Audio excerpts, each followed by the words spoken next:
Okay, so we've got a real interesting mix of stuff to dig into for this deep dive. Yeah, it looks like somebody's got a serious thing for extreme hide and seek. Oh, for sure. And Maverick Dillon, too, by the looks of it. Yeah, we've got bits and pieces of, like, a thriller novel. Mm-hmm. It's set during the, the show. Okay. And there's a bunch of social media posts, some podcast snippets, and... Whoa, hold on. Is that a video diary entry? Hey, See? you know it. It's like someone's trying to give us a real behind-the-scenes look at this whole thing. I gotta say, it's a pretty captivating mix of fact and fiction. Right. I mean, it's wild how extreme hide and seek has blown up like it has, but it does have this this kind of dark side to it too, especially when you remember what happened to Chloe Miranda. Oh yeah, no doubt about that. The whole Chloe Miranda disappearance just adds another layer of mystery to it all. Right. It makes you wonder if the show itself is somehow cursed. And that's where the novel Close Your Eyes and Count to 10 really sucks you in. Tell me about it. It follows this single mom, Adele, and she's got her own struggles, but Okay, relatable. she decides to enter the game, hoping for a big win, obviously, but it also seems like she's looking to, rediscover herself in the process. I can see that using the game as a way to push her limits, kind of a rebirth almost. Yeah, exactly. It makes you think about Maverick Dillon's own life too, you know? Oh, totally. Like, they're both drawn to risk, they both know how to put on a good show, but underneath it all, There's this, vulnerability, this hidden past that they're both trying to escape. okay, now this is where it gets creepy. Lay it on me. You know how the author describes Enchantments, the abandoned resort where the game takes place? Oh yeah, I was just getting to that part. It's seriously spooky. It's not just a setting, it's like a character itself. Totally. Decaying, menacing, and those rumors, man, those rumors about the place. Right. It's giving me serious haunted vibes. You know, it's funny you should say that because one of the podcast snippets you sent is about this supposedly haunted house called Eaton House. Oh, yeah, that was a creepy one. It's in the US, and it's like both Enchantments and this Eaton House, they both have this feeling of, well, reality's kind of thin there, you know? Oh, absolutely. Like the line between what's staged and what's actually dangerous gets all blurry. And then, we've got the whole thing with Maverick and his business dealings. Oh, yeah. Can't forget about that. The social media chatter, Angeline's suspicions. It's like there's this whole web of shady stuff going on beneath his charming exterior. Yeah, that carefully constructed persona of his might be starting to crack, especially with all the pressure of the game and everything else going on. Definitely adds to the suspense, doesn't it? Big time. We see that mirrored in the novel, too, with Angeline. Oh, right. She seems super loyal at first, but then she starts uncovering things about Maverick, his finances, and it just ramps up the tension even more. It's like she's caught in this impossible situation, trying to do her job, but also realizing the truth about the person she's working for. Yeah, talk about a moral dilemma, right? Yeah, totally. Yeah. I gotta hand it to the author. They really throw you right into the action in the novel. Yeah, they don't mess around. There's this one scene where another contestant gets hurt during this crazy storm. Oh, yeah, I remember that part. And Adele, even though she's terrified herself, Yeah, totally. she risks her own safety to save them. It's a really powerful moment, and it just shows how strong she is. It's like, even with all the pressure of the game, she doesn't lose sight of what's really important. Exactly.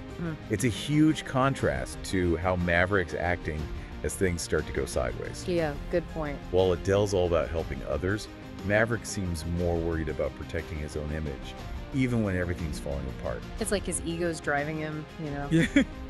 blinded by the spotlight, maybe? Maybe. But then things take a really dark turn when Alex, Extreme CFO, vanishes.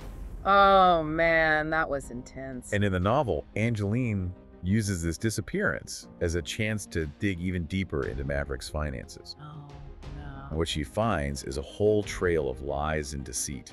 It seriously makes you question everything you thought you knew about the guy. It's like the game itself becomes this, catalyst for uncovering the truth about people, peeling back all the layers of deception. Exactly. And it brings up all these big questions about, the allure of risk, the price of fame, all that stuff. Totally. It's like a glimpse into the darker side of human nature, both inside and outside the game. Okay, now hold on. We haven't even talked about Malinka's video diary yet. Oh man, that one is seriously unsettling. Right, what she reveals about her connection to Chloe Miranda. It's like dropping a bomb on everything we thought we knew. Totally. It makes you wonder if Maverick's hiding something even darker than we initially thought. And it's not just the information itself, it's how she delivers it, you know? Yeah, it's like you're right there with him, experiencing her fear and confusion. Exactly. You get this super intimate look into the emotional side of the game, how these contestants are really feeling. It adds this whole other psychological dimension that goes way beyond the glitz and glam of the show. And then, the ending of the novel. It's like a roller coaster. Oh, man, tell me about it. The truth about Chloe's disappearance comes out. There's this huge confrontation with Maverick. Whoa, hold on. And to top it all off, Enchantment's the whole freaking resort collapses. Are you serious? It's crazy. And it leaves the fate of a bunch of the characters totally up in the air. No way, that's intense. Right. It's like the whole thing just implodes. So, like, what happens to Adele? That's the thing. We don't know for sure. You're killing me here. I know, right? It's like the story's still going even after you finish the book. Man, that author knows how to leave you hanging. Oh, yeah, they definitely know how to create suspense. I'm hooked. I gotta know what happens next. Well, that's just part one of the story, folks. Stay tuned, because this deep dive is just getting started. I'm ready for more. Me too. But first, let's take a quick break. Sounds good. We'll be right back after this message. Can't wait. Okay, but seriously, what happens to Adele? Well, you're going to have to keep listening to find out. Ugh. Fine, but the suspense is killing me. It's worth it, trust me. All right, so back to Adele. I mean, the novel really gets into, like, why these contestants are playing, you know? Their vulnerabilities, their desires, all that stuff. Oh, totally. Like Adele, she's not just in it for the money, right? She's got this whole weight on her shoulders. Being a single mom, financial stress, trying to break free from her past, it's a lot to carry. And yet, she's still out there risking it all, facing her fears. It's pretty inspiring. It's like she finds strength in the struggle, you know? Especially in that scene where she saves the other contestant during the storm. Oh yeah, totally forgot about that part. It's like a real turning point for her character. Definitely. It shows she's not just playing the game, she's actually living it, with all its risks and rewards. Exactly. It's a huge contrast to Maverick, who seems to be losing himself in the whole spectacle. Yeah, and then there's Angeline, stuck in the middle of all this, uncovering Maverick's secrets and wondering what to do about it. Oh man, talk about pressure. Right, like, how much did she know? How long has she been keeping this stuff bottled up? It's like she's caught between a rock and a hard place. Her loyalty to Maverick versus her own sense of what's right and wrong. It's a classic power struggle.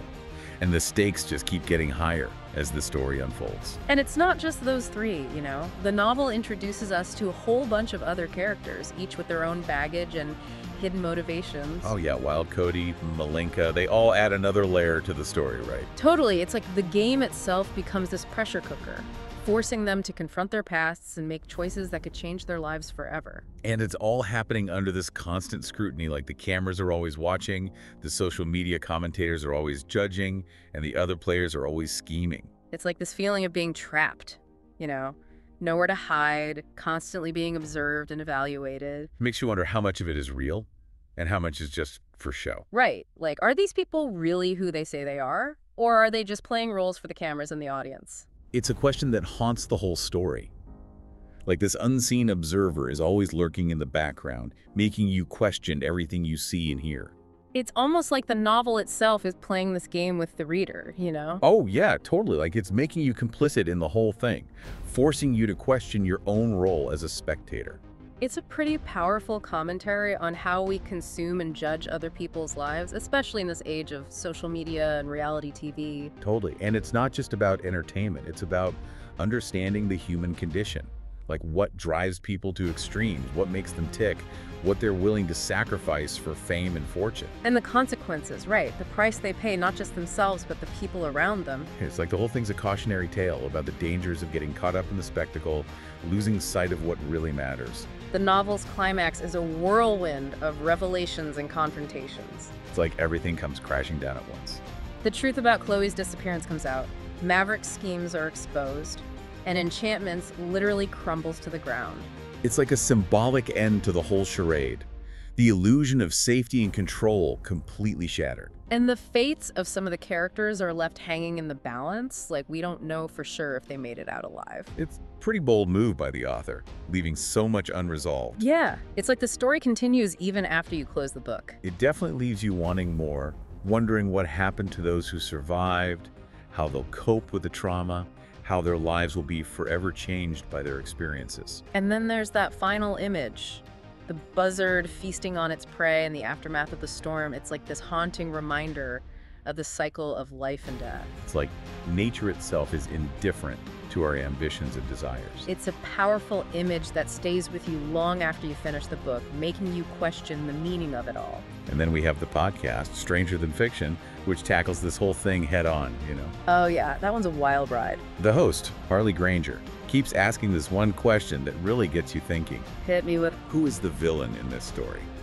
Is it Maverick, Angeline, or WE, the audience, somehow complicit? whoa, that's heavy. Right. It's not just about pointing fingers, it's about understanding the complexity of it all. The blurred lines between right and wrong, victim and perpetrator.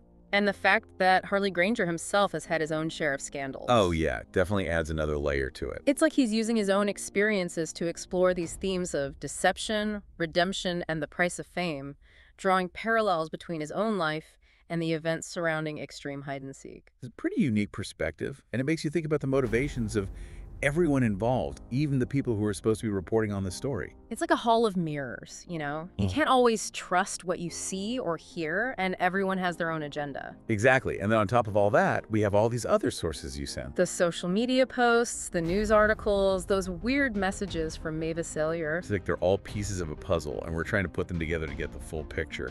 But the more we learn, the more questions we have. Like, there's this bigger conspiracy at play, something that goes beyond the game itself. It's like we're being pulled deeper and deeper into this web of intrigue and suspicion. And the lines between reality and fiction keep getting blurrier, making you wonder how much of it is staged and how much is actually real. It's like we're all playing a part in this game, whether we realize it or not. And the stakes are higher than we ever imagined. You know, it's funny, like, we talk about all this crazy stuff happening on Extreme Hide and Seek, but it makes you think about, like, US, the audience. Totally, like, are we part of the problem? Exactly. We get so caught up in the drama, the competition. The crazy stunts, the betrayals. Yeah, all of it. But we kind of forget there are actual people behind it all. Real people with real lives and real feelings. And they're getting caught up in this game, this whole system, that might not have their best interests at heart. Yeah, it's easy to forget that when you're just watching it all unfold on a screen. Right, it's like we become desensitized to the human element. But then you read something like, close your eyes and count to 10. Oh yeah, that novel really hits you in the feels. It does. You can't help but empathize with Adele, Right. She's just trying to do her best for her kids, make a better life for them. And she's up against some serious obstacles. Exactly. Financial stress, a past she's trying to outrun, and then you throw in this whole crazy game, the pressure of being watched all the time. And the danger, don't forget the danger. Like, people have actually disappeared on the show. Oh yeah, that whole Chloe Miranda thing, it just hangs over everything. Right, it makes you wonder if the show itself is somehow cursed. Or if it attracts a certain type of person. Yeah. Someone who's willing to take risks, push boundaries, maybe even cross some lines. Like Maverick Dillon, for example. Oh yeah, talk about a complicated character. He's got this charm, this charisma that draws people in. But there's also this darkness underneath it all, this ruthlessness. You start to see it in the social media chatter, the whispers about his business dealings. And then Angeline starts digging deeper, uncovering all these secrets. It makes you question everything you thought you knew about him. Yeah, like, is he just playing a role for the cameras? Or is this his true nature?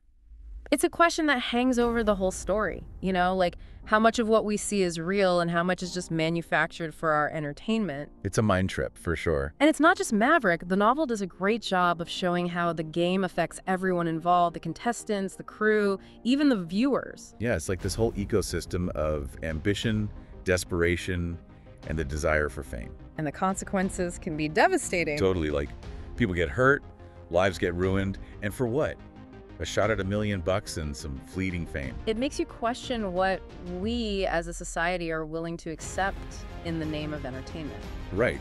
Like, are we okay with watching people exploit themselves and each other just for our amusement? It's a tough question to ask, but it's one we need to be asking ourselves. And that brings us back to that question from the podcast, who's really to blame here? Oh yeah, the big one. Is it Maverick, Angeline, the producers of the show?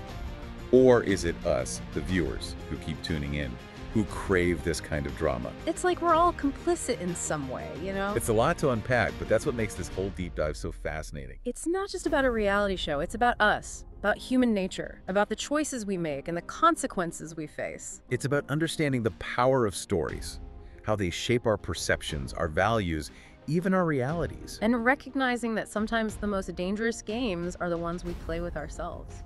Well said.